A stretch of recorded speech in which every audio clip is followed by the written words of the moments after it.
the documents as per the law. And therefore, I did not in any way go out of the law as a result. Is the return of bid bond? Mr. Speaker, I'm told my time is up. Can I wind up? The remaining queries. Thank you, sir. Mr. Speaker, whether return of bid bond is part of procurement, indeed return of bid bond is not part of the procurement process per se, but after the procurement process, return of bid bond is a usual procedure because people had given commitments in banks, in insurances, and therefore returning bid bonds is a procedure. The extraordinary circumstance in this matter is one, the bid bond that had been submitted was not part of the tender document per se, and number two, this was a matter that was under investigation. And therefore, for the Deputy President to push for the bid bond to be returned, it means that it was pushing for interference of an investigation that was already ongoing. I already gave account that I had to personally go to EACC to get the document.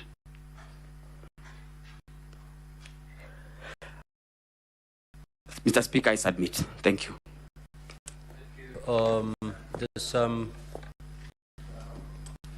There's some clarifications that are sought from Council Macharia.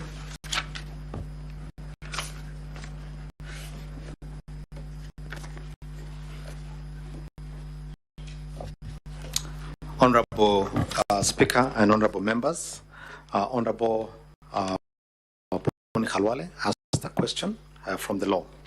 Indeed, there's a hierarchy of laws. It's the Constitution, the laws, and subsidiary legislation. And I cannot purport to be teaching lawmakers how this is done. 5 minutes. Yes, and so I say this with tremendous respect. The hierarchy of laws, the infrastructure of laws, is that there are provisions left in the Constitution as self-executing. The Constitution then delegates to Senate and the National Assembly the power to make laws to execute certain of its provisions. And to that extent, that statute carries constitutional authority because it is made pursuant to a constitutional provision. And that would be the case with the Political Parties Act. At Article 91 and Article 92, the Constitution prescribes what political parties and the regulation of political parties and coalitions must contain and must do. If a statute is unconstitutional, then the High Court, as it has done many times, then strikes down that statute as unconstitutional. The Political Parties Act, as currently framed, and the basis upon which these coalition agreements were drawn and registered, and a government formed on the basis of those agreements, have not been found to be unconstitutional. So we're not saying that any wrong was done. We're in fact saying everything was done in accordance with the Constitution and the law. That's number one. Number two, when His Excellency the Deputy President stands to make his response before you, amongst the things he'll be showing you in great detail with documentation and with videos is the lengths to which not only he, but his ultimate appointing authority, his boss, the President, and the entire government went to ensure that the development was spread across the country. And I think, as I demonstrated a few minutes ago here, the contracts themselves indicated that there would be need for flexibility to ensure that you are within the Constitution. That did not derogate from the requirement by the parties to implement and to obey and to ensure the contracts were implemented. So they were done constitutionally. And then finally, again, I think I keep emphasizing, they talked about government, they didn't talk about tribes, they didn't talk about regions, and they ensured that the constitutional requirements, as I think Senator Rigathi had asked me, at Article 91 and 232 were complied with. Thank you very much. Counsel for the National Assembly. There is a A clarification sought by Senator Kavindu. If you may proceed to clarify, then we close and move to the third witness. Thank you very much, Mr. Speaker. The first question was whether there is any law preventing the Deputy President from intervening when they see any failures in the National Intelligence Service. The answer is that the oath of due execution of the office of the Deputy President, which is in the Constitution, it's part of our Constitution, prohibits the Deputy President from disclosing matters, especially those relating to national security, that are committed to a secrecy. And therefore, it was a violation of his oath of office. It was a violation of the Constitution to discuss matters of that nature at a time in the circumstances prevailing in a press conference broadcast to the whole world. There is a constitutional forum to raise those issues. And indeed, the Deputy President, I want to believe very many other officers, even ordinary citizens can write to that National Security Council if they have genuine grievances about its operations or its personnel or its capabilities and performance. Mr. Speaker, when that oath of office, which is part of our Constitution, says matters committed to the secrecy of the Deputy President are not to be divulged, it is an acknowledgement by our Constitution that there are certain matters which by their very nature asked. The Swahili say, usimwage mtama penye kuku wengi. Some things require discretion, they require you be tempered, and they require you know the forum and the occasion to do it. And therefore, it is no answer. Even if we were to accept, for argument's sake, that all the grievances the Deputy President had are factually correct, it will still be no answer to that charge. The second question was whether Justice Maina has made any complaint after the case was done.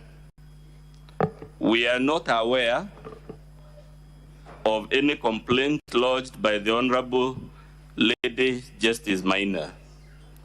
But that question, Mr. Speaker, also tells you why this is an impeachable offense. Those who know our constitutional theory say judges hold neither sword nor the purse. The reason our constitution protects judges and puts them in a special place is because unlike politicians and the executive, they have no way and no forum of dealing with harassment from the political branches of government. But if we are wrong in that, Mr. Speaker, again, why I'm very happy with this question, you imagine, let's accept for argument's sake that indeed Justice Maina could have lodged a complaint, because it's possible she would have walked to a police station, met an OCS there, recorded a complaint and a statement. Dr. Mulo has just been here as a junior officer. The practicalities of an OCS, a police constable, summoning the Deputy President of the Republic to respond to a complaint, the whole specter of handcuffing, taking fingerprints, processing the Deputy President to take him to the magistrate's court to answer to a criminal offense. would subject that office to so much indignity. And because the design of our constitution is that people holding certain offices, in fact, the constitutional text is that they should behave in a manner that brings honor and dignity to the office.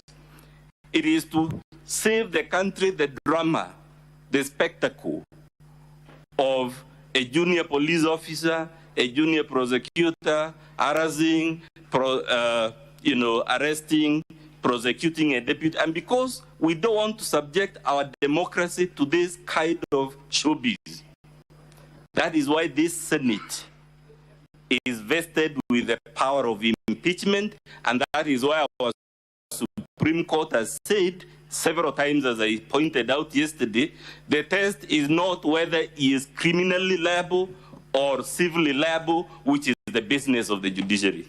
I so submit, Mr. Speaker. Now, Counsel for the National Assembly, you may call your third witness.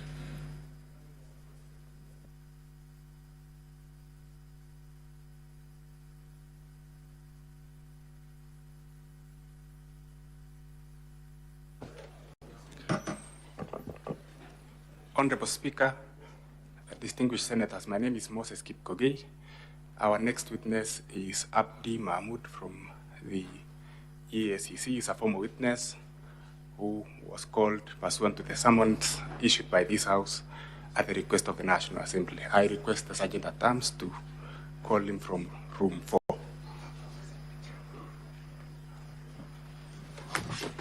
Sorry.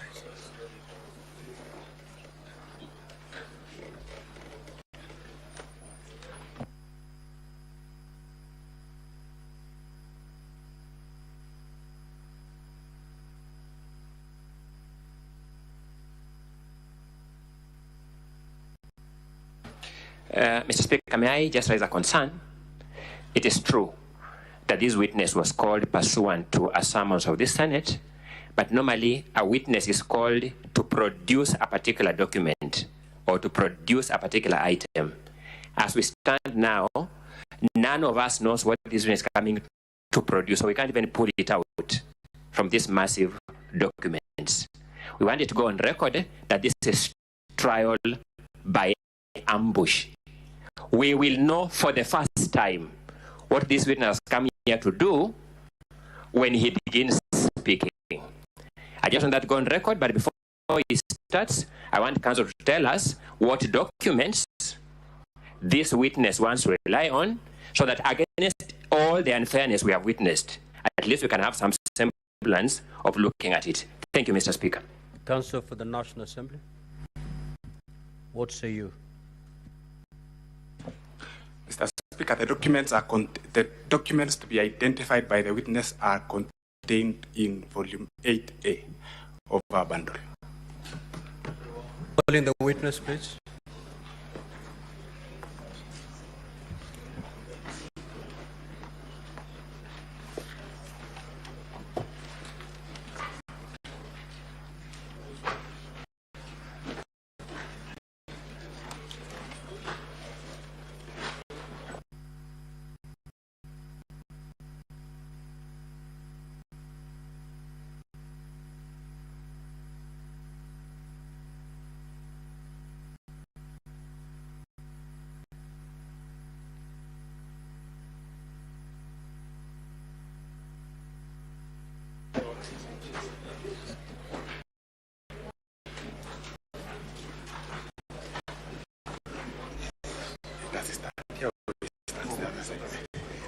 Just have the witness on this side.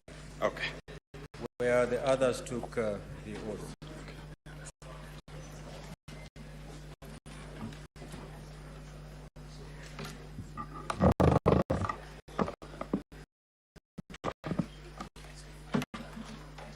Now, just to remind Counsel for the National Assembly, you have 20 minutes to conclude on your case, and the Counsel for the Deputy President, you still have your 45 minutes intact for purposes of cross-examination. Let's proceed. Thank you, Mr. Speaker. I intend to use 15 minutes to take the witness in chief and reserve 5 minutes for any re-exam.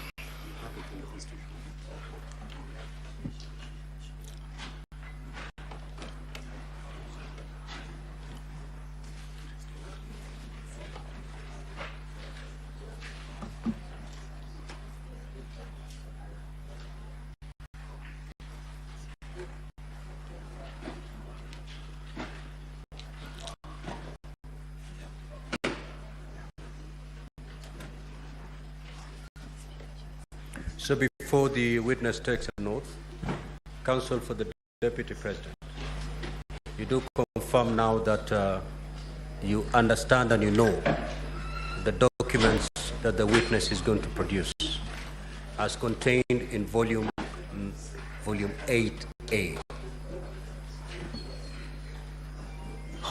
And these are the documents, I believe, in respect to which I made a ruling yesterday, to have them admitted. We do, Mheshimiwa Speaker. Thank you so much, Senior Counsel. Yeah, thank you. Thank you. So this is, we cannot, and as a chair, I cannot allow trial by ambush. Proceed. Thank you. I, Abdi Ahmed Mohamud, do solemnly swear that the evidence that I shall give before this Senate in respect of the matters before the Senate shall be the truth, the whole truth, and nothing but the truth, so help me God. Thank you. So, Mr. Abdi, introduce yourself to the Senate, the place you work, your rank, and how many years you've worked in that institution. Thank you. My name is Abdi Mohamud.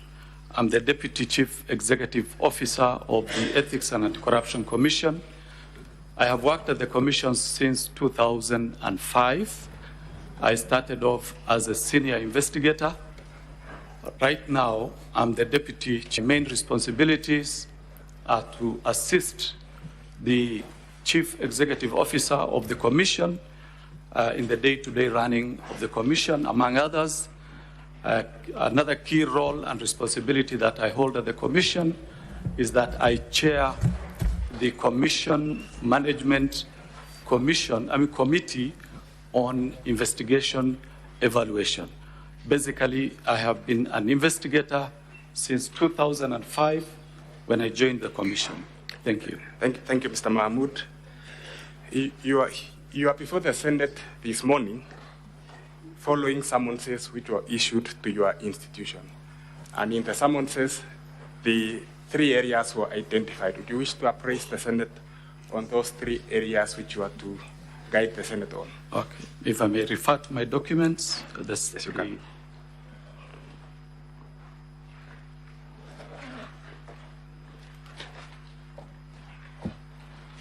Thank you. So there are 3 areas that I was requested to comment on. The first one is an investigation that the Commission conducted on a procurement on the supply of long-lasting insecticide nets at the Kenya Medical Supplies Agency, KEMSA. The second issue that I was to comment on is the declaration of gifts and donations received by His Excellency Rigathi Gachagua, the Deputy President, during his tenure of the office to date, pursuant to Section 14(5) of the Leadership and Integrity Act. The third issue that I was to comment on is the declaration of conflict of interest made to the Ethics and Anti-Corruption Commission by His Excellency Rigathi Gachagua, the Deputy President of the Republic of Kenya, to date. So we'll go to the first question, or the first issue, which you are asked to address yourself to. And I wish to refer the witness, Honorable Speaker, to our bundle 8 of our documents.